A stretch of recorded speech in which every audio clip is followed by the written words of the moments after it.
Friends, welcome back my YouTube channel. If you want to watch the super hit movie Lost Bullet in full HD, then first of all, give this video a like, and if you are visiting our channel for the first time, then subscribe to this channel. The name of the movie we're going to discuss in today's video is Lost Bullet. So we will give you information about how and where you will get to watch Lost Bullet film officially. Apart from this, we will give you a detailed look at the pre-production, post-production, budget, box office collection, and filming of this movie. A detailed review of the movie will also be given in this video where we will explain the story of this movie in detail. We will also discuss the cast and casting performance of the movie. Apart from this, information about the music department and technical department will also be given. Because of this video is going to be very interesting and entertaining. So, you must watch this video till the end. And if you haven't liked this video yet, then like this video now and subscribe to this channel. So, let's start the video. Lost Bullet is a 2020 French action thriller film directed by Guillaume Pierret, written by Guillaume Pierret, Alban Lenoir, and Kamel Gemra, and starring Alban Lenoir, Nicolas Duvauchelle, and Ramzy Bedia. It was Pierret's first feature film. Lost Bullet tells the story of an auto mechanic forced to go on the run and battle corrupt police officers when framed for murder. The action relies heavily on practical stunt work and effects. A Netflix production, the film was released globally on June 19, 2020. It became a streaming hit and received generally favorable reviews, launching a franchise. A sequel, Lost Bullet 2, was released in 2022, and a third film, Last Bullet, was released in 2025. Plot: Lino, Alban Lenoir, a mechanic, builds an armored Renault Clio to smash into a jewelry store to rob it and help his foster brother Quentin, Rod Peridot, pay a debt. When the car smashes through several walls more than expected, Quentin escapes, but Lino is arrested and imprisoned. He is put on day release by police detective Charas, Ramzy Bedia, to work for a special drug squad, engineering police cars to catch drug runners at speed by ramming vehicles. Eventually, Charas gets him a pardon and a garage to work in. When Charas and Lino visit Quentin to investigate his possible involvement in building the drug runners' go-fast cars, two corrupt members of Charas's squad, Areski, Nicolas Duvauchelle, and Marco, Sébastien Lalanne, shoot and kill Charas. Lino flees, but is soon arrested. The drug runners apparently destroy Charas's car, a Renault 21. Areski interrogates Lino at the station, and when he refuses to agree to lie for Areski, Areski frames Lino for the murder. Lino breaks free of the interrogation room and fights through 10 officers to escape.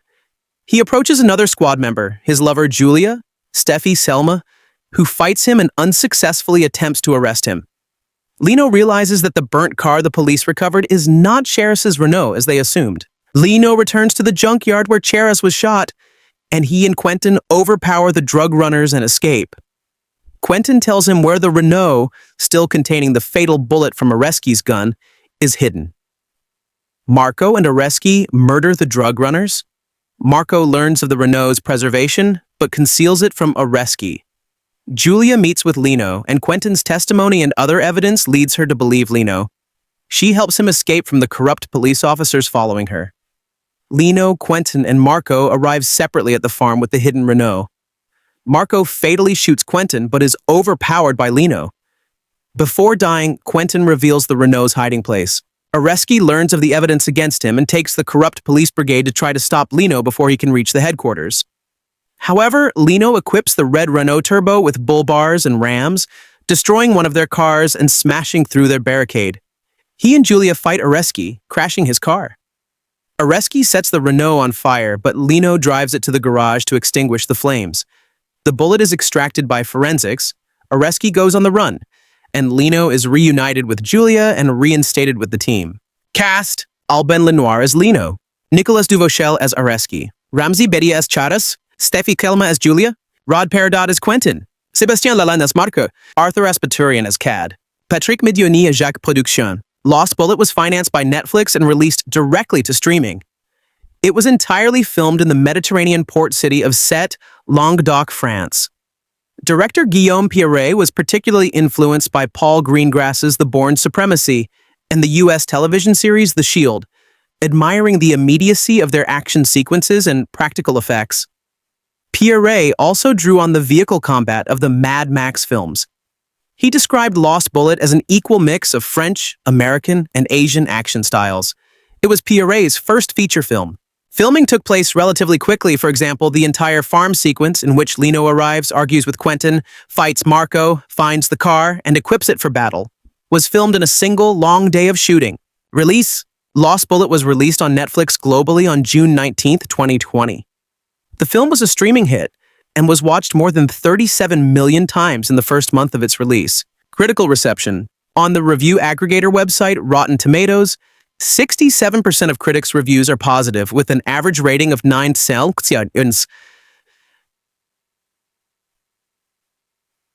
Metacritic, which uses a weighted average, assigned the film a score of 70 out of 100 based on 4 critics, indicating generally favorable reviews.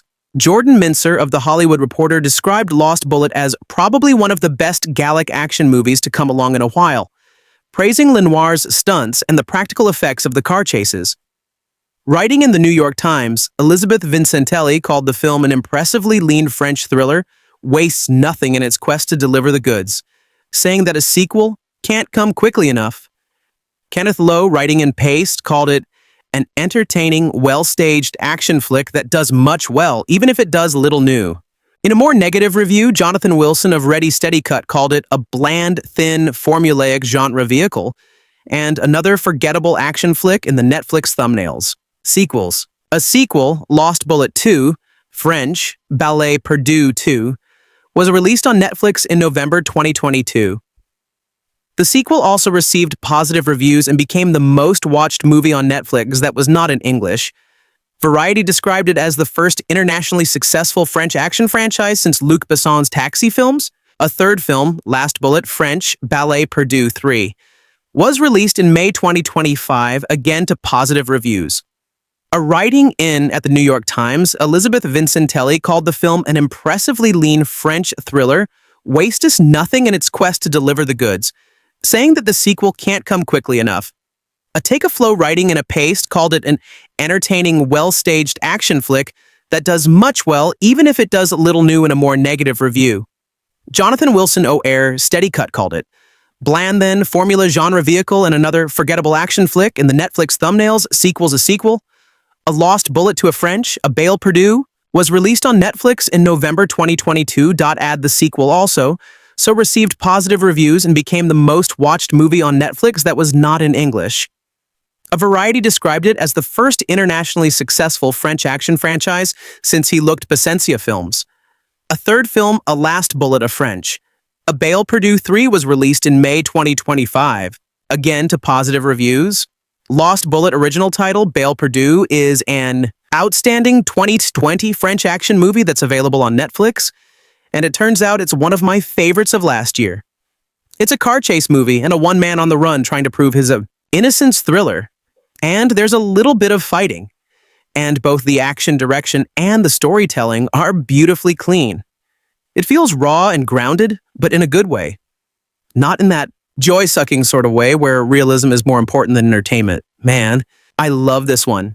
It opens with Alban Lenoir, an actor, just writer, just action coordinator, second unit director on a show called It a Hero Corp, a mechanic preparing a souped-up engine on a small car and nervously strapping himself in, steeling himself for a crash. He picks up his Eddie Furlong-looking little brother, Quentin Rod Peridot, standing tall and hands him a helmet, and we realize he's planning to ram through the side of a jewelry store. Quentin tries to talk him out of it, thinking there's no way they'll make it through that wall in this little thing, but Quentin has a huge debt of some kind, and Lowe thinks this is the only way to save his ass.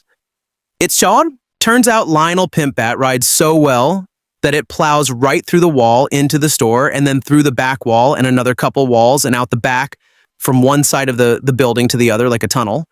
But the car gets stuck and the cops are coming and he tells Quentin to run. So Leno is in prison and these two higher-up type cops come in, Tress Ramzy, Bedia director, Sanchez writer, star of Hibu, and Moss Pascalot, my dog Stupid TR, is trying to tell Moss about how this is the guy who got this little car through 4 walls. He seems to think it's the greatest thing ever. But she's not amused still. She allows him to recruit Lena to build cars for an elite go-fast task force. He does a good job. We see a little bit of the squad in action, high-speed tactical IAKL driving in these go-fast cars with bars on the front for ramming. This fantasy of giving an outlaw car guy the resources and permission to create the badass cars of things that reminds me of Fat, Too Fast, Too Furious and the rest of that series. It's done in a totally different, more down-to-earth way, but never at the expense of thrills. Crazy can happen, but you feel like he's just barely pulling it off. The cars don't feel super-powered, more like they're being pushed to the limit and liable to fall to pieces at any moment. To Leno's surprise, Shiz gets him an early release. He'll have to continue working for the police to get it, but he seems moved. Triss genuinely believes in second chances and thinks he deserves one. The only catch is an honest one, not Trick. He needs to help go after some guys that his brother Quentin seems to be working for now. But Shiz promises not to bust the kid. Much of the beauty of the movie is the economical storytelling. All of what I've described happens early in the movie, quickly skimming over a bunch of time, but you feel a strong bond between the criminal and the cop. Lo is clearly so excited and proud to see the garage full of yellow cars based on his work, and Shiz makes a point of keeping it a surprise to see his reaction. The hitch is when spoiler coming. They raid an illegal garage and suddenly a member of their own team Archie Nicolas Duvauchelle trouble every day. Inside shoots and kills Trez. Man, I like that guy. The nicest cop ever. So he has to get killed by another cop. And Asai is a good villain because he wears this jacket that might look kind of cool on another guy, but because you already hate him, you look at his jacket and you think, look at this guy with his jacket. This guy. So Lo has been set up by cops, and most of the cops who aren't on it don't know enough about his team's activities to trust him. Lena tries to run but gets arrested. He asks them to call Julia, Stevie Selma, Happy Times, the one cop he trusts. Instead, Arasi comes into the interrogation room, turns off the camera, and basically tells him he had his car burned and Lo has his blood on him, and no one will believe him. After he escapes a little more on that later, he finds out his brother tricked them into burning the wrong car. So it's a race to find the one with their keys bullet in it, and get it to the few cops that might believe him before the many cops bow on to believe him catch up with him, or especially before the cops who framed him can kill him. It will, of course, culminate in a car chase with Heya driving the crime senior to the police. And yes, he is able to do some quickie customization to that thing with spectacular results. Now, there's no information to tell us that Leno is like a trained fighter or anything, but he can fight and he is tenacious. His escape from the police station isn't an A+ sequence that I think will make many happy because of its unusual insistence on avoiding the fight movie convention of allowing him to take on each opponent one at a time. Personally, I don't have a problem with that, but I know people like to bring it up, so I'm happy to report how genuinely thrilling and cool it is to see Lo being piled on by 4 or 5 cops as he battles through different rooms at halls and just OS and no to give up. There's a lot of punching and bashing and a lot of wrestling and lifting people and slamming them into walls and desks and lockers. And there's this fierce woman officer, I couldn't figure out her name from the credits, who's light enough that he keeps knocking her off of him and then actually tosses her onto a desk. You feel bad for her. It's this intense struggle, this tug-off war to pull his body past these people out of the building. At one point, his fingertips literally gripping the stairs to the entrance, trying to pull himself down one step at a time. I didn't know if there would be fights in this at all. And here is a truly excellent one. So original, and yet so natural as to seem obvious.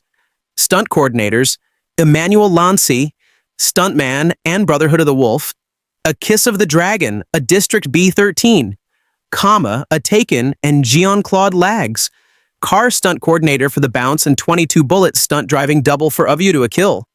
So, I bet he drove that half-car race, something that is arguably referenced here. Another piece of this movie's greatness is how much characterization they get out of simple, non-verbal moments. I feel like we follow the saga of Moss, the one cop who seems like she might figure out that Lo is innocent, mostly through facial expressions. And I love when that female officer, or I mentioned getting thrown around in the police station fight, shows up later climbing onto a car at a roadblock and taking aim. As Leno approaches, we see scabs on her face, are reminded of her getting smacked around, and completely understand why she's so gung-ho. She may have no idea she's with the bad guys. And there's Julia Eleno finds her and tries to tell her what happened.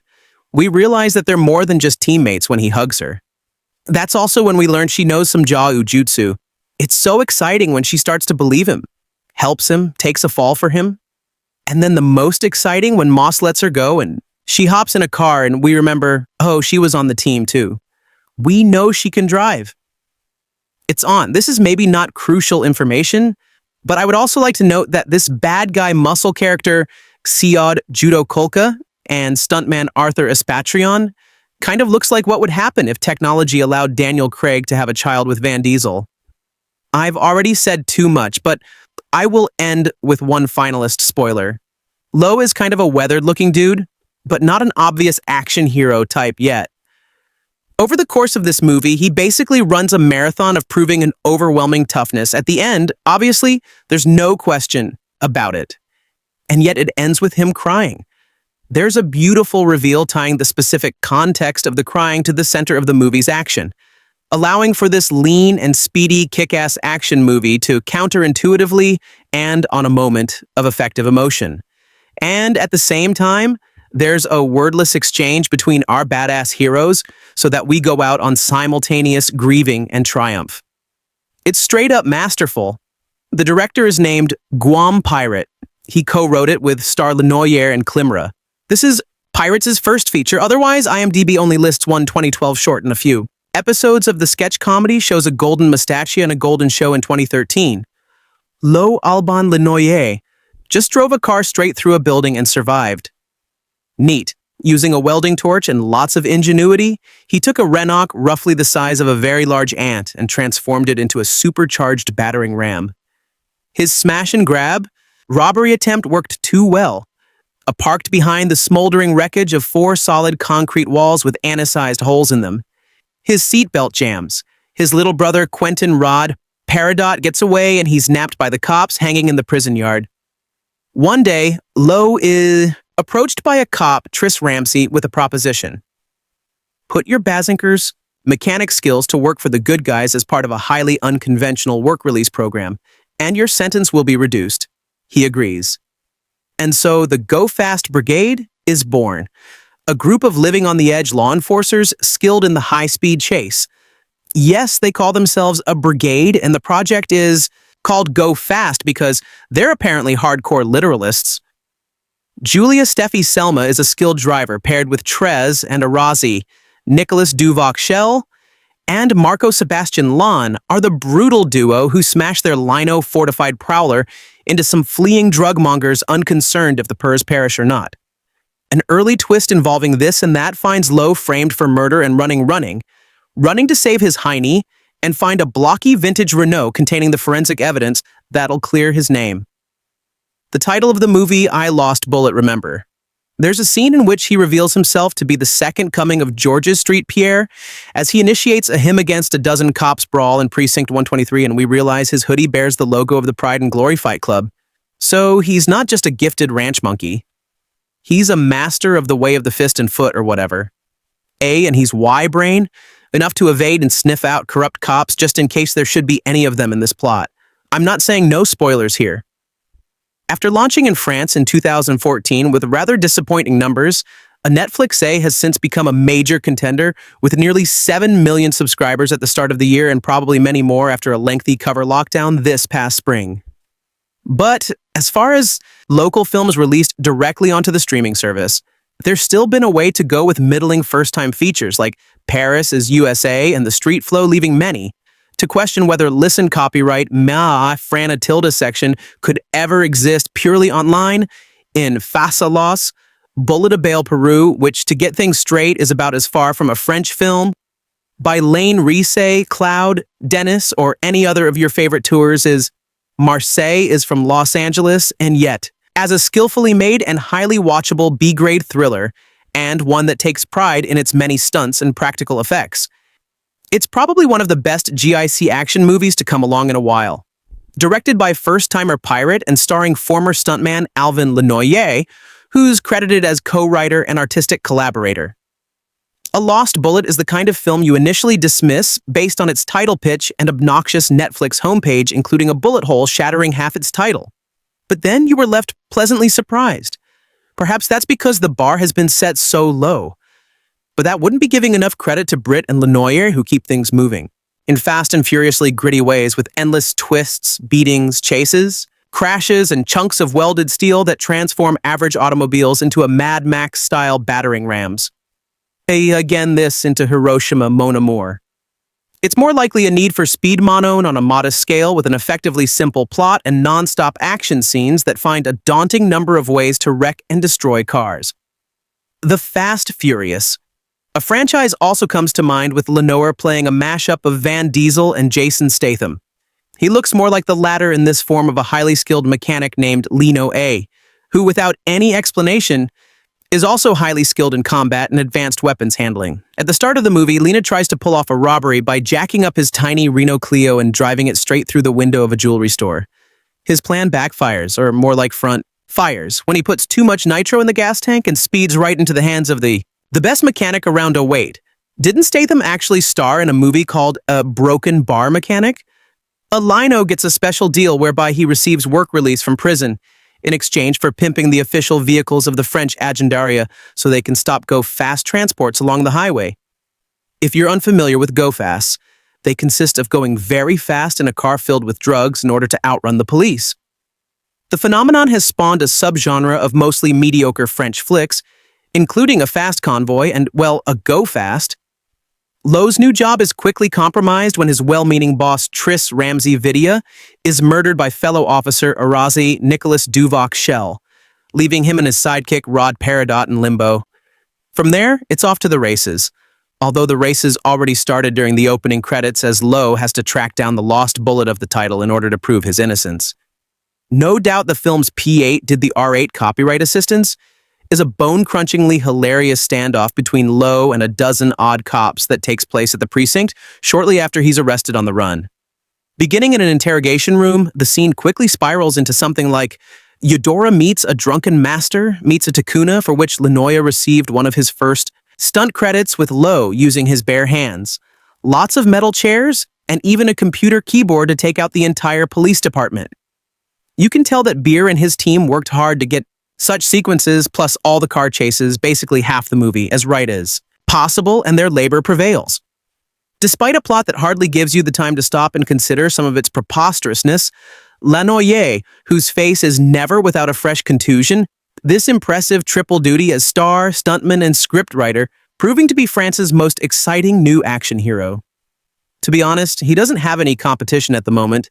He's joined by a supporting cast that fares decently, grunting out all the exploit of late and dialogue, while drenched in blood, sweat, and a sizable amount of genre childs. Copyrights, craft contributions are the film's other major asset with cinematographer Morgan S. Albert, production designer Nicolas Flippo, and stunt coordinator Jean-Claude Loggins, making do with a purportedly low-budget, surely a drop in the bucket, for Netflix France, but one that's finally managed to pay off.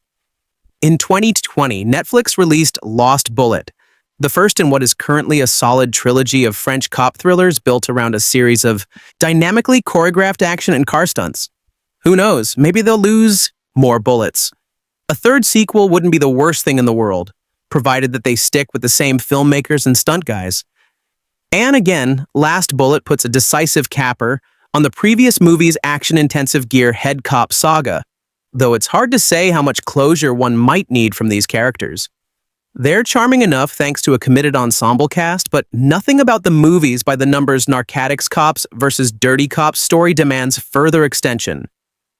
Apart from some impressive stunt work, a good part of what made the first Lost Bullet so charming was its refreshingly straightforward genre storytelling, flinty and occasionally cheeky dialogue, archetypically pulpy stock characters, and some thrilling plot twists set a high bar for everything that's followed. Netflix has released a few bracing French cop action thrillers since 2020, including AKA 2223, which also stars Lost Bullet, leading Mona Hélène Lenoir, and Squad 36 from this year. None of these trench chasers are as thrilling as that first Lost Bullet, though Last Bullet gets close enough. A Last Bullet starts where Lost Bullet to leaves off, following The Fugitive X, Cop Arrêté, Nicolas Duvauchelle to Germany, where he now runs drugs for a German crime boss under an assumed name's past, catches up with almost as soon as Last Bullet 3 begins. Though sending him back to France around the same time as a prisoner exchange between the Spanish police and the corrupt French narcotics department chief Alexander Régier copyright Roard Lanvine, puts good cop Alban Lenoir back on Ramzy's tail. Reese's wants to tie up loose ends before getting a big promotion, which puts him and his comically powerful criminal organization at odds with Low and Low does not, however, want to team up with. Since that guy previously killed Low's mentor, Tris Ramzy, Bia Araseski, and Leno race around like they have something to prove, but their righteous causes and personal grievances are rarely as compelling as the superhuman lengths they go to catch up with each other. Without spoiling anything not in the movie's trailer, I'll just say that a showdown between a helicopter and a fortified tow truck is about as fun as that sounds. Aoski's establishing scenes are also propulsive and in a way that makes it very easy to understand why he's Low's main rival. Is not overburdened with a psychologically suggestive backstory. However, we are reminded that he's abandoned one partner, Stella and Sarah, and must now run out on another one, Mathilde Julian Gilbert, to escape from Reese and his imposing Lac Yuri Quentin Tana. There must be a lost bullet, for I hope it features a new story built around Dove, Shell's charismatic anti-hero. That said, the best action scenes in Last Bullet confirmed what the last two movies suggested. The French understand the high value of watching various motor vehicles flip, crash, or otherwise wipe out. A decent-sized car chase that 6LO on Airy gives the filmmakers a nice showcase, since it captures the small but decisive gear shifts that the scene takes as Low and struggle to outmaneuver each other. A three-way brawl on a public bus also reveals the limits to the filmmaker's otherwise polished action filmmaking. The handheld camera work in this scene barely keeps pace with the stuntmen who put on a good show anyway. The car stunts are much more dynamic, coherent, and distinct, since the camera necessarily captures more of the stunt vehicles in any given fetish. Ready close-up. Moreover, the comic book simplicity of this movie's plotting complements its action scenes, given this filmmaker focus on keeping the story moving forward. There are admittedly a couple of momentum stalling scenes involving Reese Z and his accomplices, as well as Inspector Moss Pascalo, who's leading the investigation into Reese Z's criminal activities. Thankfully, even the slowest scenes don't keep Last Bullet from flying from one adrenalized showdown to the next. And the fact that there hasn't been a glut of Lost Bullet quality follow-ups suggests that this type of movie may in fact be harder to pull off than you might think. Last Bullet does have the key advantage of being made by filmmakers who have already worked together on this exact type of movie and are blessedly unburdened by the need to try to make this latest sequel all things to all viewers. They play the hits with joyful confidence and nail almost every note they remember to play. Something new from these guys would be great, but more of the same would likely hit the spot. One of Netflix's strategies now seems to be finding directors with practical experience but few or no feature-length films under their belt and giving them a modest budget just to see what happens. And like he had the half of it, A Lost Bullet is an example of when that approach works. Writer-director Guillaume Pierret comes to this no-frills thriller about crooked cops and cars that go of rumor with some TV and short film credits to his name, and manages to turn in a flick with good action and a story that doesn't get in the way. We join Alban Lenoir, who also wrote as he and his kid brother, Quentin Rod Peridot, attempt to clear the latter's bad debt by pulling off a ballsy heist that involves ramming a soup topo into a jewelry store and grabbing everything inside.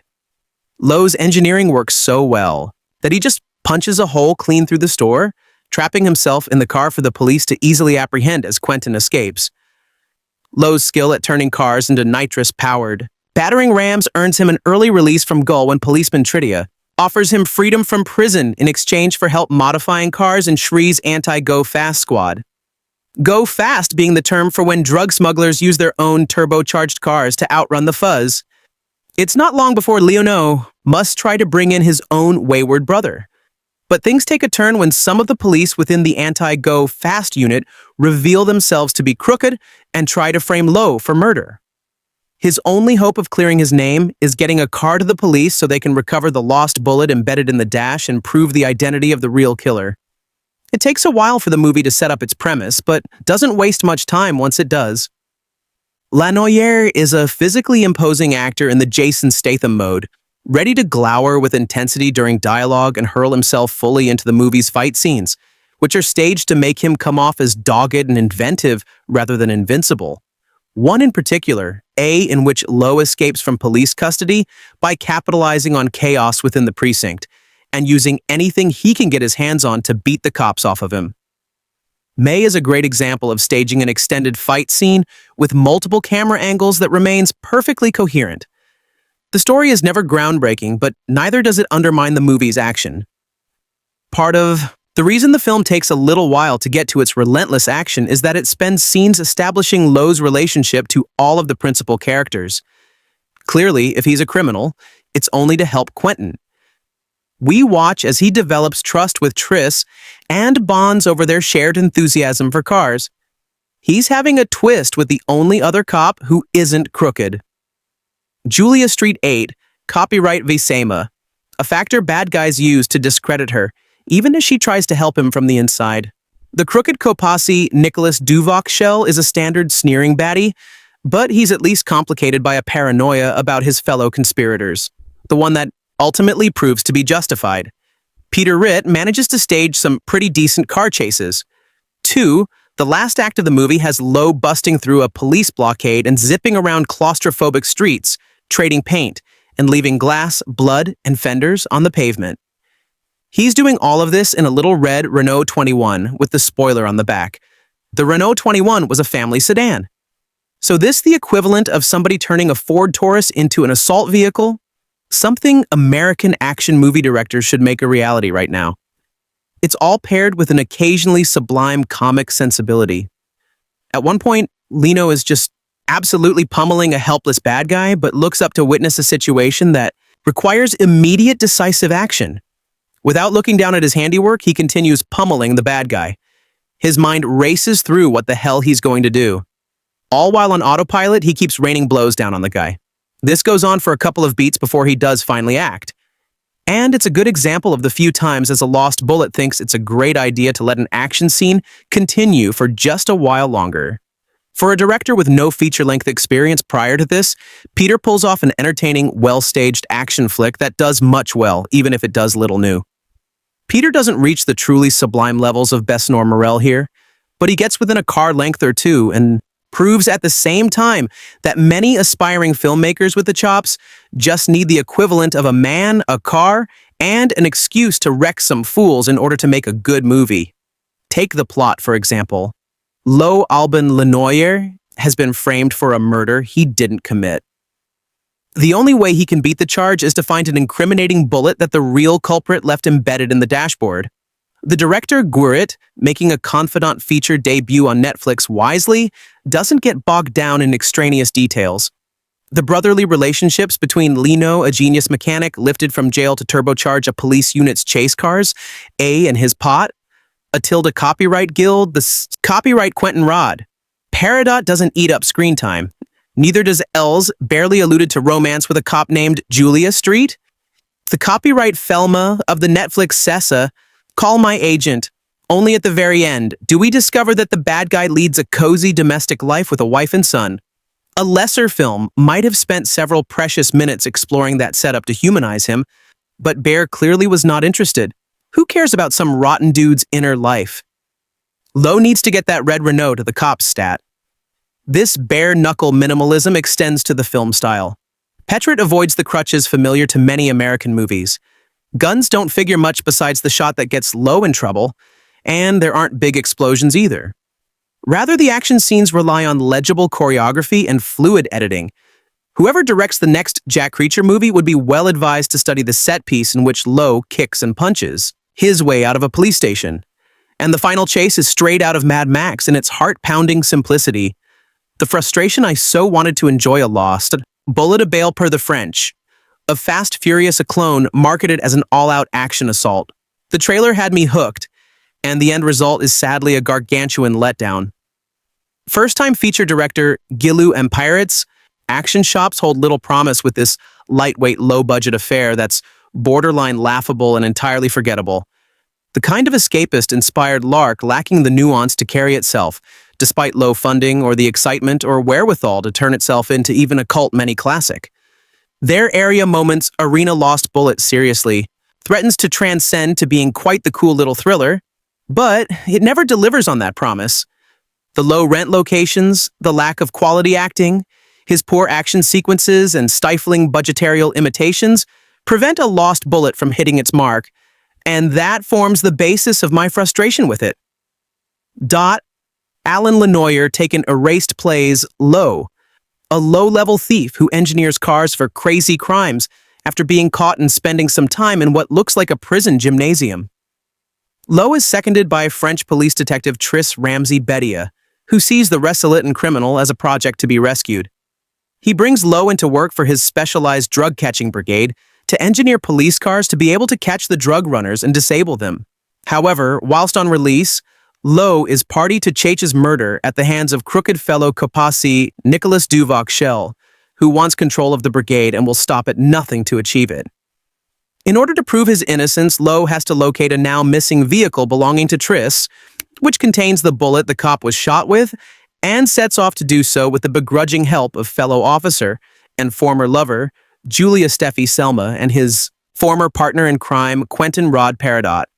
If anything, A Lost Bullet is a film living within the shadow of its own potential. You can clearly see where Pirates' film was hoping it to go, what it was wanting so desperately to aspire to be, and what, given a bit more money and a grander canvas on which to paint its story, Ida could have been. Its crime-centric plot and punctuating violence is arguably its strongest aspect, and given it's a film marketed mainly as a car chase movie, this is disappointing indeed. The director co-scripts with star Lenoir and writer Climera to attempt to make something of a cross between a Fast Furious the Mechanica and a Jason Bourne without either the budget or the brains to do any of it justice. The central character lowball in any way that makes us crave a successful outcome for him, and a plot foil of having his freedom under threat from a hopelessly narcissistic psychopath cop could be solved with a simple phone photo. The native French dialogue either doesn't translate well into English subtitles for me, or is terrible inherently, because the material witnessed in this debacle is, and I don't say this lightly, execrable. A Lost Bullet zuddled gritty tone is left in deficit by some atrocious alliance of dialogue, risible exposition, and plot mechanics unable to scoot the plot along fast enough so we don't notice how bad it all is. The opening heist sequence in which Leno and Quentin blast through a jewelry store front and out the back without a single thing to show for it made me laugh out loud legitimately and had me amped for what was to come.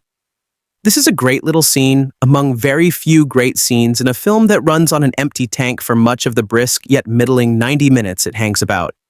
The rest of the vehicular action is pretty insipid, even for a low-grade feature like this with chases and car wrecks producing more yans than peas, as Leno winds his bloody way back to home base to prove he didn't eat Lenoir. Formerly a stuntman who obviously performed much of his own work in A Lost Bullet isn't an actor any more than my last, but he gamely attempts to weave an emotional arc through this badly constructed hero's redemption story, so as kudos to him for having a go. Nicolas Duvauchelle isn't awful as the film's central antagonist, but his constant tempo-flexing teeth gnashing campiness warp out its welcome pretty quickly before shafting us all with the indestructible villain trope right towards the end. Ramzy Bedia has a blast as the tragically short-lived Shiraz, whilst Rod Peridot standing tall parlays his minor role as Quentin into quite a moving, momentary beat of life. In this listless and out-of-control car crash with prolific French actress Pascalot, The Art of Love playing the no-nonsense commanding officer alongside Steffi Salma's wooden and inexplicably awful role of Julia Lowe's one-time love. Interest, for some reason, Spirit decided to edit in a full 60 seconds worth of Selma crying in a car for some reason midway through the film, as if trying to reverse the asinine creative choices made to that point and making the character one of the worst in the movie, including the bad guy.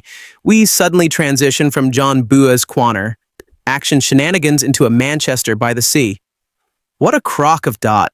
But the action, it's a bad, not gleeful, cheerfully cheesy bad, but entirely no-nonsense bad.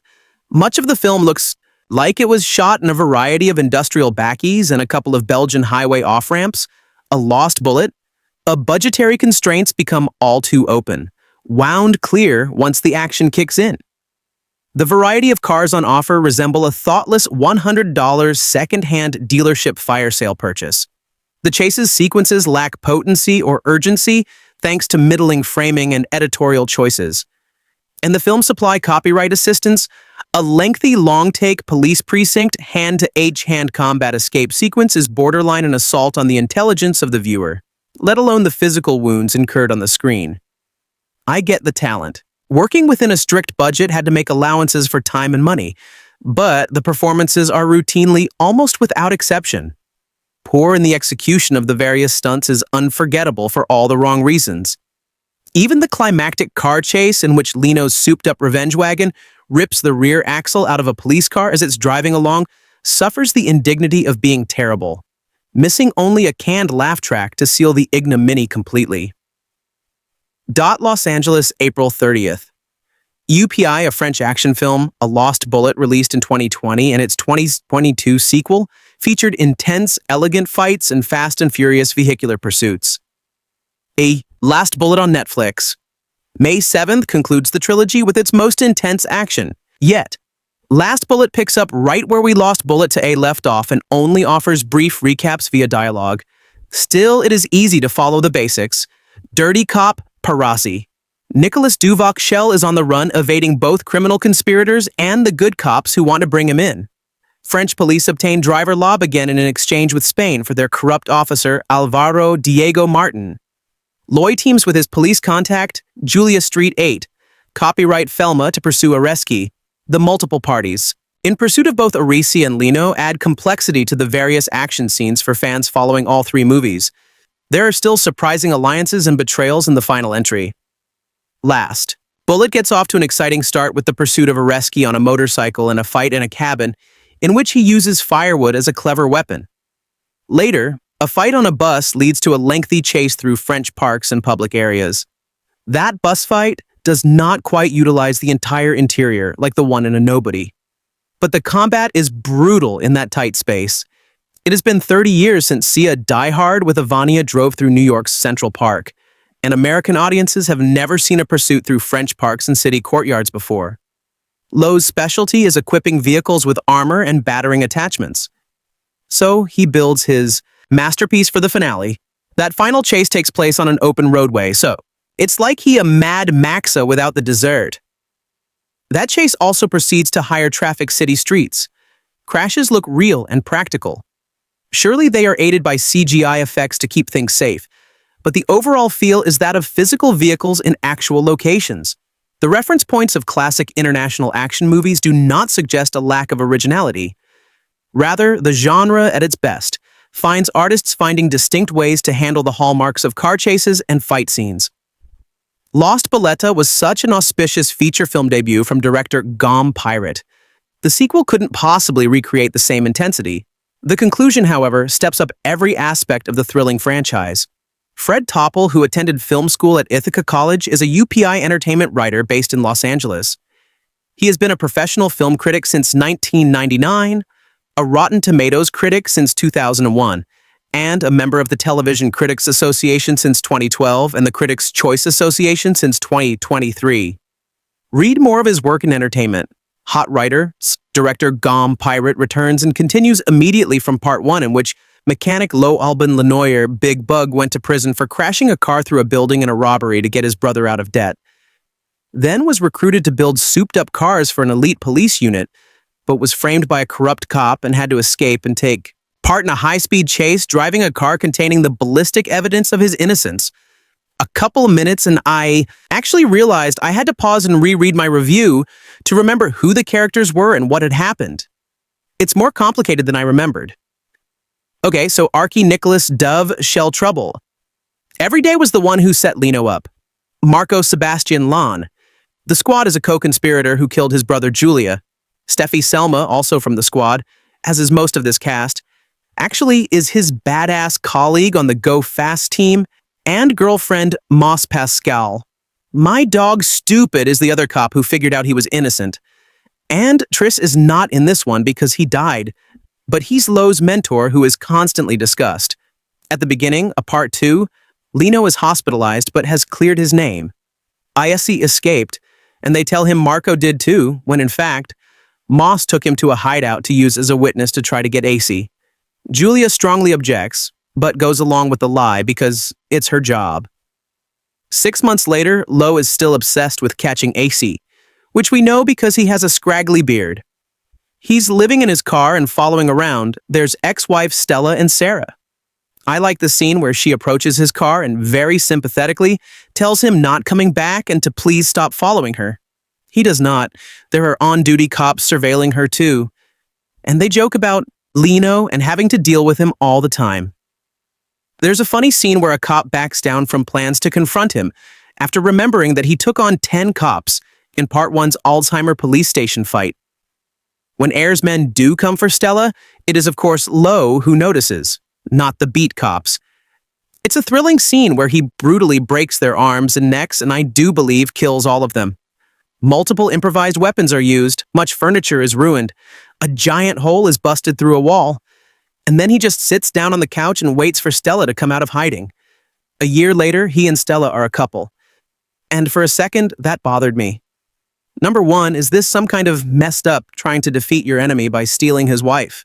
And number two, what about Julia, dude?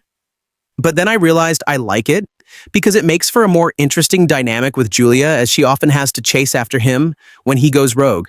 We like both of them, even when they're in opposition, and we root for them to get on the same page. Also, both of them care about each other, even while endangering each other in high-speed chases. New complications are added with another corrupt cop we learn was part of the drug dealing conspiracy. I don't believe we ever see him, but he sends scary drug cop Fury. Quentin Hay, not JCV, does stunt double in The Last Mercenary to do his bidding, under the guise of official law enforcement business. There's also the addition of Valvaro, Diego Martin, R3, Genesis, a Spanish cop who knew Tris and is sort of competitive with Lo, wanting to bust Marco first. That's important because when Lo discovers Marco is in police custody with an immunity deal, he kidnaps him, puts him in a trunk, and makes a run for the border to give him to Alvaro, who, by the way, wears a brown leather jacket and does a cool slide down a hill in series of leaps holding a shotgun that seems like they might have been in homage to Rick Dalton Cena, the FBI. Much of the movie is a series of chases and battles with Lo's own colleagues on the police force who are trying to do this investigation as planned, and the corrupt ones who are trying to kill Marco before he squeals. It's a lucky coincidence that Leono shows up to headquarters to abduct Marco. At the same time, Yuri and his guys come to arrest him. That leads to a great One Harmony fight where Lionel once again punches his way out of pig piles, but this time with the added dimension of having to repeatedly grab Marco and put him back in the trunk. Also, Marco himself has to fight against the corrupt cops, at one point putting up a really good fight with his legs refusing to let them lock him into their car. That's the thing. This sounds kind of convoluted, but it's all to set up a ton of great action within a lean 98-minute body. Just like the first one, it finds a perfect tone with the type of exaggerated bodiousness and mayhem I love in the Fast Furious series, but much more grounded. So it feels like this guy and his vehicles are just barely still moving after taking all this damage. Great moments in Bodis Harry when Julia crashes and flips while chasing him, and he stops and looks back at her, but has to flee when more cars come up behind her. She comes to groggy crawls out, and against the wishes of the other officers takes one of their cars and continues the chase. One of many great action setups when Julia has cuffed Lo and put her in his car, but they get ambushed by Yuri. So a panicked Marco steals the car with Lo in the back, and Lo repeatedly kicks him in the head and wraps his legs around him like jujutsu trying to force him to crash. Man, there's so much good in this one. Sorry to pull the insulting a different movie to complement this one maneuver, but it kept making me think about Michael Bassa Ambulance, which has a similar type of car chase, but shot and edited in such a disorienting and annoying style that it was a struggle to get involved in the chase that makes up almost the entirety of the movie. And I seriously contemplated leaving the theater. I really think I could have loved that one if it was the same story and performances, but with this level of action clarity. That's okay, though. Other people can have Ambulance. I'll stick with these ones. Lo builds a new baby this time. And the funny, ludicrous gimmick is the electrified spike attachments that can blast so much power that they cause cars to explode and fly into the air, whistling like rockets. And I'm sure there's got to be some enhancement, but all the cars crashing and flipping and ripping apart, and this looked very much based in practical stunt work to me. I don't remember noticing any digital stuff. Stunt coordinator David Julian goes back to doing stunts on the Luke Basin Productions taxi, a Yamakaze, a Kiss of the Dragon, a District B-13A, and a Taken. And he was coordinator for Taxi 5, the Takone, and Athena. That last one, supposed to be good. I got to see that soon, The Lost Bullet Cops and Smugglers. Franchise France's answer to the Fast and the Furious films goes out with fireworks. A literally A with a last bullet. A furious and somewhat futile attempt to wrap up all the complications and traffic pileups of the first two films of this trilogy. It's hard to keep all the compromised cops, dirty cops, love interests, villains, and intrepid survivors of the brigade that set out to crack a Spain to France. Go fast bikes smuggling ring straight. So, in the name of all that's holy, don't skip the summary Netflix offers as a teaser to this big budget, big effects, big stunts finale. The first film had Anna Ulia had attitude, Al stunts and chases and fights and action. The second film set out to top the first, furthering the story of an undercover Operation Gunnery. Piling on plot and killing off characters didn't do it any favors. But damn those chases, that action. For Last Bullet, director and co-writer, Guillermet delivers some of the most expensive and spectacular stunts in recent French film history, which occur at 3 epic chases involving cars, motorcycles, a helicopter, a semi, assorted reels, Peugeot and Mercedes, an armed truck, and a robust customized armor-plated wagon. But the best sequence starts with a 3-way throwdown on a Montpellier transit tram, a crooked cop turned cop killer on the Lamareski. Nicolas Duvauchelle opens the picture with a couple of hair-raising escapes from assassination in the forests of Germany. Give this guy a motorbike and he's as good as gone. Give him a chance in a fight and you're as good as dead. He flees back to France with ill-gotten cash, crooked narcotics, bureau honcho, REGA tilde copyright. Roard Lanvine swaps the captured Delvaro Diego Martin for the thief, coerced into being a mole inside the smugglers' gang, Alban Lenoir, who has been imprisoned in Spain. He lets Lo go figure this sort of thing happens a lot in the sequel. Reese's keeps his battle-scarred, dirty cop fixer, Yuri Quinton. Hey, not around to tidy up messes involving Lo Areski, and that bag Areski has with him. That's what puts Lino, Areski, and Yuri together on that tram. Their throwdown is a fight for the ages, with each using the other two in tag team configuration or as a weapon hurled against each other. And that's before the first big chase with a rescue fleeing on a violently acquired cop motorcycle and Lino in hot pursuit in a souped-up Alpinea through the streets and parks of Malière. Lo gets that Alpine from car customizing with Sarah Julie Tedesco, who ends up providing his lady cop crush Julie Street-ailed copyright Vissima with that G-Wagon, and himself with an armed and dangerous tow truck for the big finish. It takes a bit to recall who is connected to whom, which cops are worth rooting for, and which are diabolical. Some plot points are action cliches out the 2 compliant car supplier booby traps, stashes of cash, and the sniveling minion. Charles Marillin, who helps keeps his various criminal plans together. All the clumsy plot contrivances and laugh out loud no, they didn't crashes and blasts collide in ways that sometimes cancel each other out. It's more a somewhat satisfying finale than a logical one. Literally every time bad guys leave others to finish the job on this or that character, we know this or that character will amazingly survive it. But this action climax, silly and over-the-top as it is more real stunts and real crashes than your average CGI-boosted Fast, Furious film. If you're into the genre and haven't seen these bullets, by all means do. Just watch them in order, because otherwise Bale Producer will have you scratching your head between whoops and hollers. Maybe Netflix wasn't a mistake. After all, when one watch as Pierret's final entry in, he has a lost bullet to trilogy with the jaw-dropping A Last Bullet. Could it have been made with the aid of another studio? Probably not. So we have to theoretically be grateful for the streamer's existence in bringing Pirates' vision to life.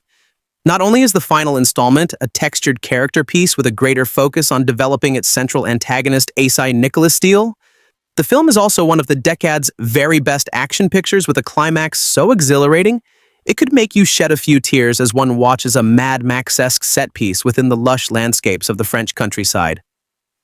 If that's not your jam, perhaps you need to have a bit more fun. Before that, though, Peter stages an opening set piece where Asai's still on the run from Tris Ramsey. Murder in the first movie is hunted down by Alexander Reese's GA copyright roared. Landwein in troops in Germany. Reese is the most corrupt of all police commissioners, running a secretive drug smuggling operation right under the department's nose, and is vying for a top position to further his reach. After Areski survives a death-daying car, motor-aisle chase that ends with one of the bad guys' bodies crashed within the inside of a moving truck, followed by a grenade blowing up another horde of baddies in a subsequent culmination of an effectively tactile knife fight, he returns to France in the hopes of gaining immunity if he testifies against Ree, which will allow him to regain the life he lost after doing something he still regrets. Of course, Ree wants to tie up all loose ends connecting Chacha's murder to him. In doing so, he sends out his second-in-command, Yuri Quinton Hoth, to kill Areski Yuri, whose physicality recalls the late Array Steven Suna as Frank Castle in Alexei Alexander's A Punisher. Warzone is a relentless killing machine who will stop at nothing to eliminate Areski and serve his boss's needs, hoping something even more fruitful financially will come out of this. Because of this, Police Commissioner Moss Pascalo tasks protagonists Alban Lenoir and Julia Street Ailda copyright Felma to protect the man who killed their mentor. It of course brings about complex feelings, especially during a bare-knuckled fight scene inside a moving train. Initially with a Resky fighting off Fury until Lowe joins in on the fray and turns the tension-fueled nightmare into a piece of slapstick comedy. But that's how Pirate operates as a genre filmmaker, in complete control of his story and malleable action, knowing when to be a little goofy and when to add drama to the proceedings.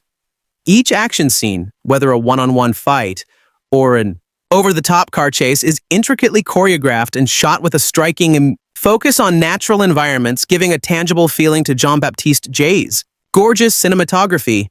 The stunt work is staggering, and there's real intent in elevating the stakes through how the characters operate within each set piece. Their emotions are conveyed with their fists or cars, especially when the mission of protecting Areski becomes decidedly personal for anyone with the target on their back.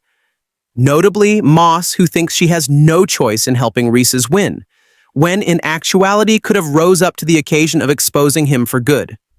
Action ice emotion and Pirate illustrates this directly, especially during that tram fight where Leno's feelings towards Arasi get the better of him until they realize a bigger threat is at play, and they must work together to stop it.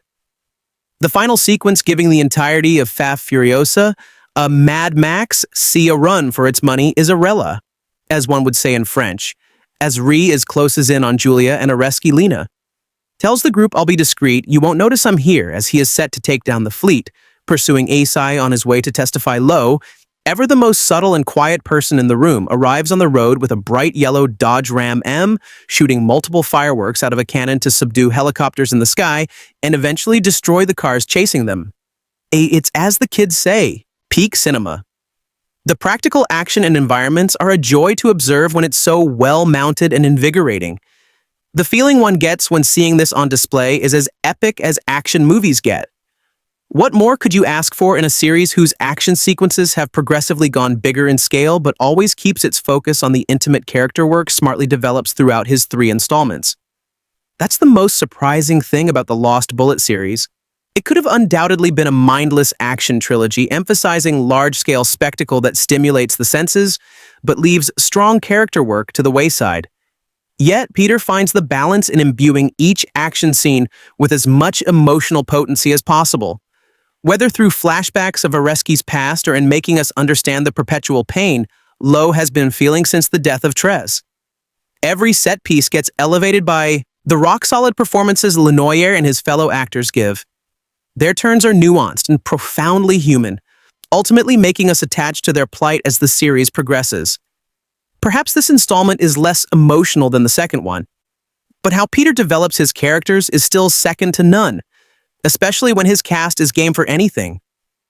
With the Christian Dust Sedan of Dessa franchise, rarely have we seen such impeccable character work done that beautifully complements its relentless action, its immense spirit as a singular talent within French action cinema.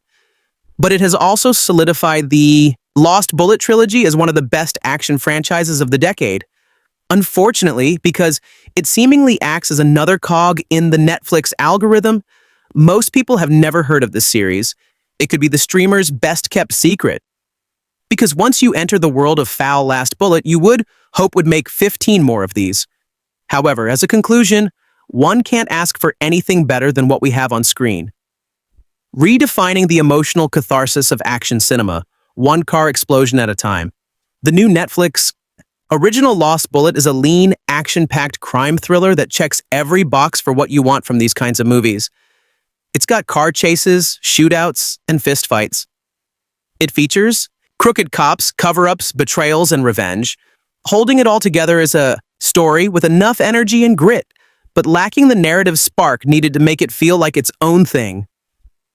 The film stars former stuntman Alban Lenoir, who also serves as co-writer. He plays Lo, a convict serving time for customizing a car Mad Max style and running it through 4 concrete walls in a botched attempt at robbing a jewelry store. Imagine how that looks on a rap sheet. He's approached and imprisoned by a cop named Ramzy Bedia, who is putting together a special team to take on a gang of drug runners. He has his drivers. He just needs someone to soup up their rides to keep up with the thugs. Enter Lo and his mad mechanic skills.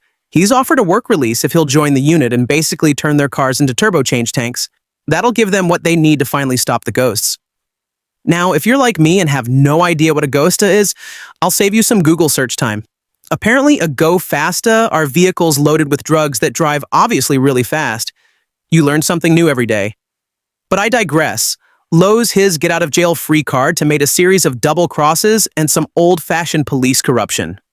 Soon he finds himself on the run again, framed for the murder of an officer and determined to find a way to clear his name. But it'll take plenty of bullets and, of course, a highly modified, super-fast car to take out the baddies. Director Gumpier puts together some crackling action scenes, and Lenoir has the physicality and tough guy personality you want. Well-conceived story that keeps things moving at a snappy pace.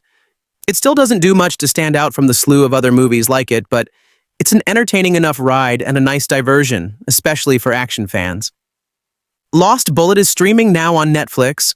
Still burdened by the murders of his brother and his mentor, Alban Lenoir is moving on with his life. He's back with the police, working with Julia Steffi Selma on the narcotics squad, and building up their pursuit vehicles between high-intensity chases with criminals. When he hears that Marco Sebastian Lon, who had a hand in the murders, is not only alive, but being moved into witness protection, Lo goes back on the hunt for vengeance. Since corruption in the French police means that Marco will never see justice for his crimes, Lino resolves to take him. Somewhere he will have to answer for a broken bar. But he's going to have to get him out of police custody first. Having not seen Lost Bullet, to which this is a sequel, I was concerned about being able to follow the film. I didn't have worried. If you've seen basically any revenge thriller action movie in your life, you'll be able to pick this one up without too many problems. It's lazy glitch, a tilde copyright D, and so blandly familiar that I kept forgetting. The characters. Names really could have been any number of other characters in other movies drapesing ignorantly through the motions waiting for the credits to roll, but before the credits roll, a whole lot of cars do. This is from the Fast and Furious, a school of police work where seemingly every member of any local police force has extensive training in hand-to-hand combat and aggressive driving. I'm not sure if they get trained in anything else, but it wouldn't matter to the plot of the film one bit if they did. All they do is beat the snot out of each other and cause catastrophic accidents, usually with painful and expensive consequences for civilian motorists unfortunate, enough to be sharing the same roads. Parents unconcerned by this display of reckless driving will likely have other issues with the film. There isn't as much profanity as I expected, but nearly a dozen F-bombs mean this isn't a good choice for younger viewers.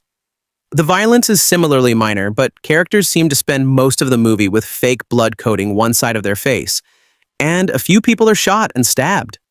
Most of the body count isn't explicitly seen, but the majority of these car collisions just aren't survivable. Most of the original cast returned for the sequel as it was a direct continuation of the story. Tonally, the film was in the same zone as the first as it was dark and emotional like the first one. It also had a pretty short runtime, standing at 98 minutes, including credits. Guillaume Pierret returned to helm the sequel, and he definitely worked hard to make sure that it would be a worthy sequel to the predecessor. The base plot is very straightforward, as Lino continues his hunt to find Inoxy and the other members who killed his mentor. The dialogues are better in this one, and the screenplay is very fast-paced. The sequel has a thinner story which makes room for more action sequences, and this movie is filled with them. The acting performances are decent, and other technical aspects are also good. The main highlight of the film is the incredibly executed stunt work.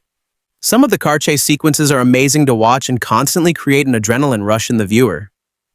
The stunts all look practical, and it doesn't seem as if they used much VFX. Even if they did, I couldn't spot it.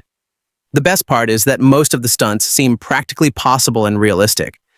Unlike the stunts in recent franchises like Fast and Furious, the emotion is carried on in this film from the previous one and acts as a motivator for more hardcore chases and intensity. But this time around, the makers don't shy away from being brutal with characters. Lost Bullet 2 is an action-packed ride that is a worthy sequel to its predecessor.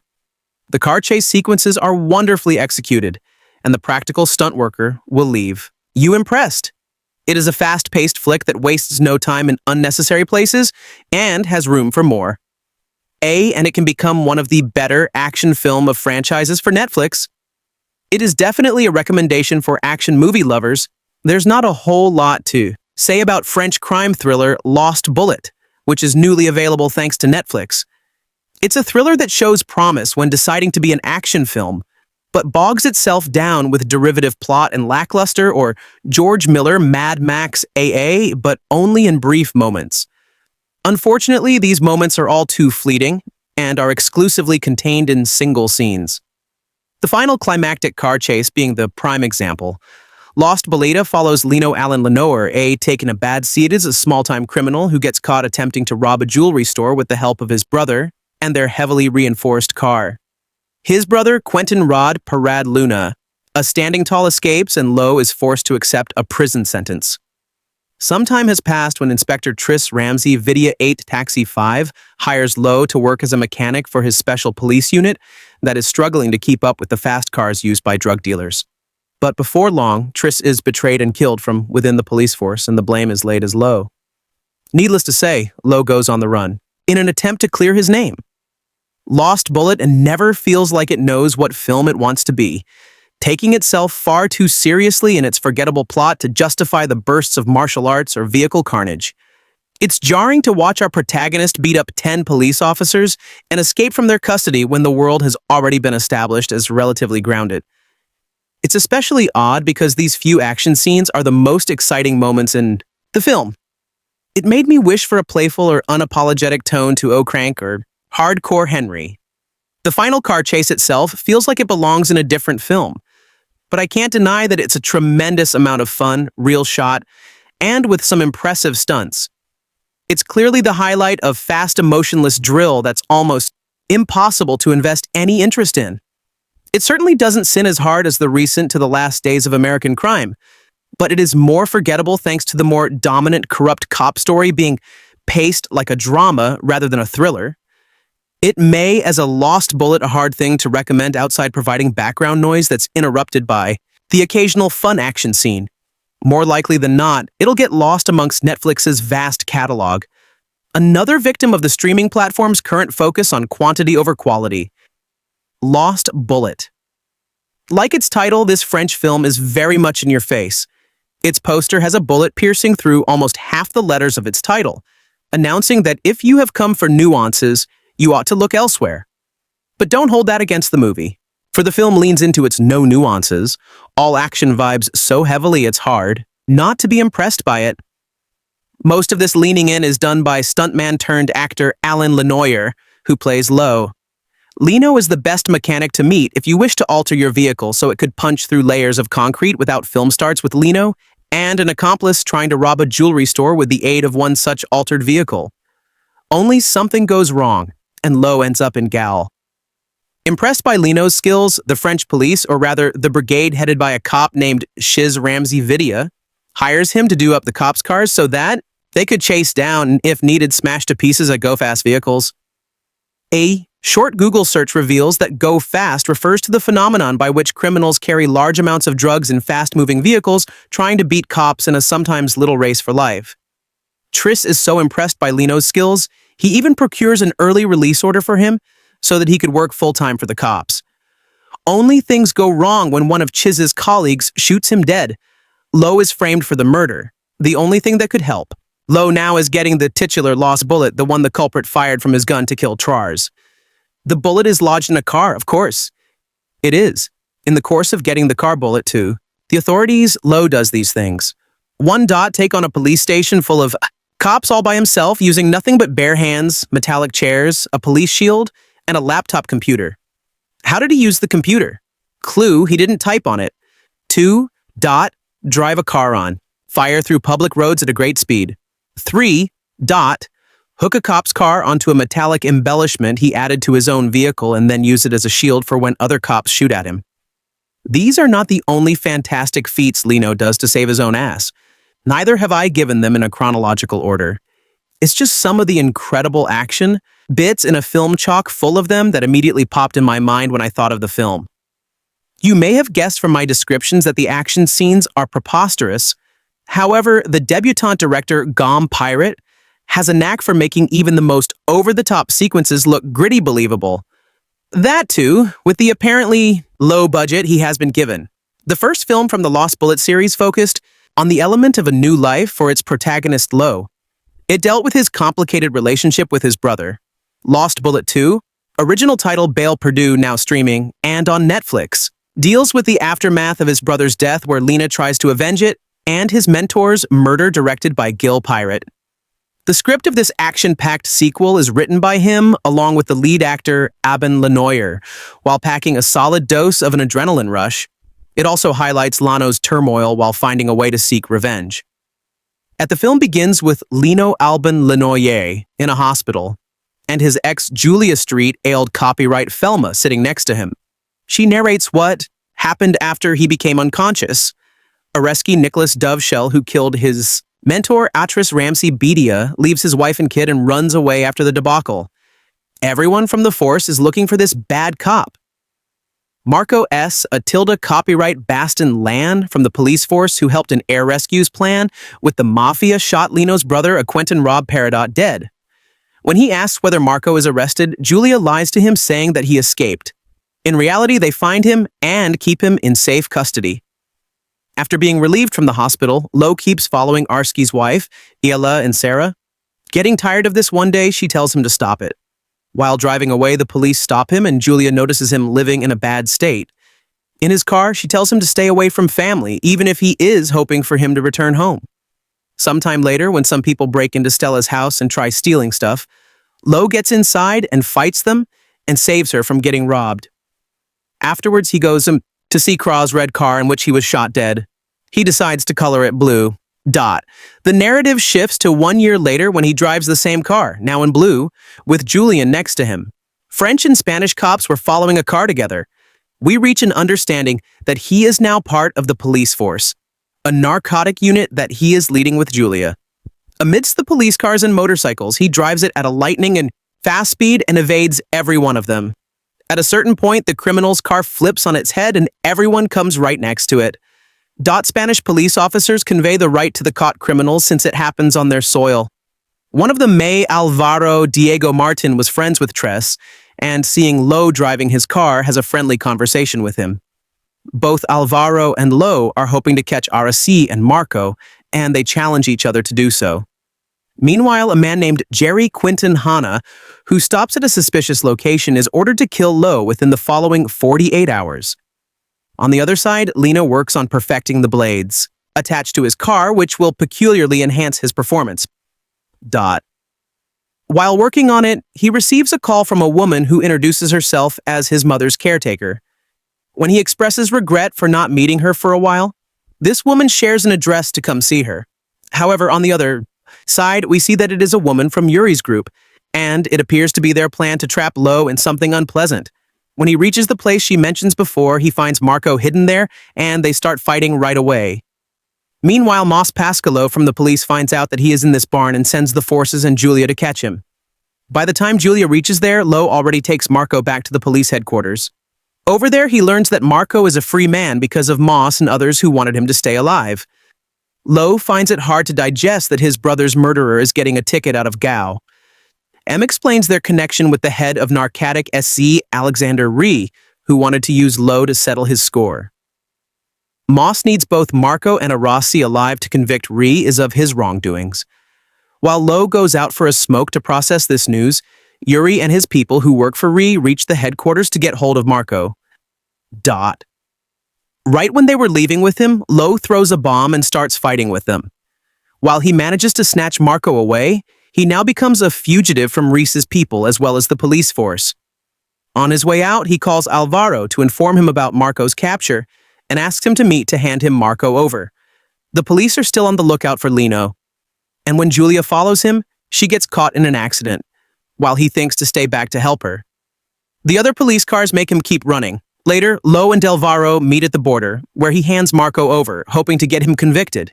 He receives a call from Stella, with whom he is now in a relationship, to follow his way. She says that she trusts him, unlike Arasi. While Alvaro drives away in another direction, the police find Lino's car and once again start following him. In the end, Julia catches him, and he then learns that a checking spot is created, not by the police, but by Rhys Z's people. They try to stop Alvaro, but he drives his decoy vehicle past them. Despite their differences, Lo and Julia team up to fulfill their mission together. On the way, Marco warns Alvaro about Rhys's people who would kill every one of them. Handing him over can save them. Their vehicles follow his van, and amidst them, Julia finds a way ahead to follow him. Meanwhile, Lo drives past all of them and destroys every single one of their cars with his recently developed blades. One of the cars is hit so badly that it flies into the air in destruction. While that happens, Julia manages to hit Alvaro's van to the degree that the car loses its balance and starts rolling on the side. Marco comes out of the vehicle and she takes him in his car to drive him back safely. Lo follows her car, trying to get hold of Marco from her. However, his invention of superior blades backfires on him, leaving his vehicle destructed. Seeing that, Julia stops driving and decides to go there to help him. By that time, other police officers arrive at the scene and arrest him. That's when Yuri and others catch them off guard and start firing at them. During their back-and-forth firing, Alvaro reaches the spot and shoots Yuri dead. While that happens, Marco starts driving away in a police car, handcuffed Lino in the back seat. Released in 2020, Lost Bullet is a sensational French action thriller that showcased skillful action sequences that will keep you hooked to the screen. The sequel, A Lost Bullet 2 Back for More, achieves the same with finesse and creates a consistently engaging and riveting film. Both films showcase their characters treading the line between good and bad. While it does not divulge philosophical ruminations about morality, it certainly presents the dilemmas for its characters that make them consistently switch sides based on their shifting perception of what is right and what is wrong. The emotional investment in the stakes of their lives is due to the same turmoil where personal-professional relationships often intersect to create a mess for themselves. The path out of it is just as messy and complicated, where they struggle to keep their bonds sacred.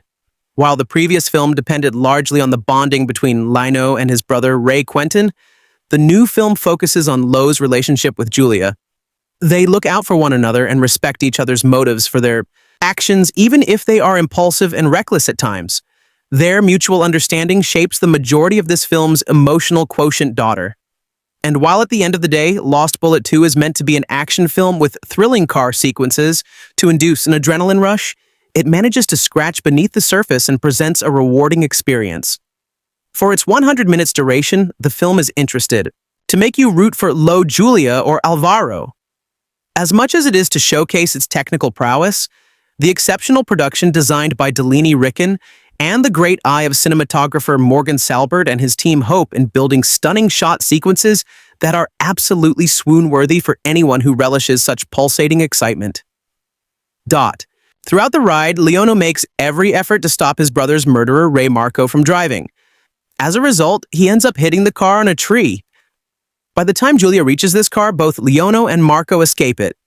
Lionel pulls the unconscious Marco all the way to a nearby store and tells the owner to call the police. She rushes in to do so, and while he feels that he has finally won, Marco stabs him in his back with a knife. When Lena turns around, he stabs him repeatedly in his stomach. While he tries attacking the shop owner, Julia reaches the spot hoping to arrest him. However, after seeing wounded Lo, she starts fighting with him. After point, she goes into self-defense mode and fires right into his chest. She realizes then that she should not have shot him dead, and this action would probably cost her her career. While she calls Victoria for assistance, Lo stands up and shoots Marco right in his chest. After saying a final goodbye to him, she is taken to the headquarters and is told that Lena would be considered responsible for Marco's murder and not her. She feels betrayed by the police force and their way of handling these matters and quits her job. Later, the car that belonged to Leno's mentor, Atris, and then to Leno, is taken away to be scrapped in a scrapyard. Before doing so, a man takes away all the things present inside and walks away. Soon after, Ariski shows up there on his bike and takes the box away from him and pays a big price for it. He leaves the man with his bike and drives away with his newly purchased van from him. About revenge for his brother's murder ended in a bloodbath. Lo still has not taken revenge for Kars's murder. If he is alive, he would keep on a lookout for Arsi. And if not, Julia would dedicatedly do the deed for him.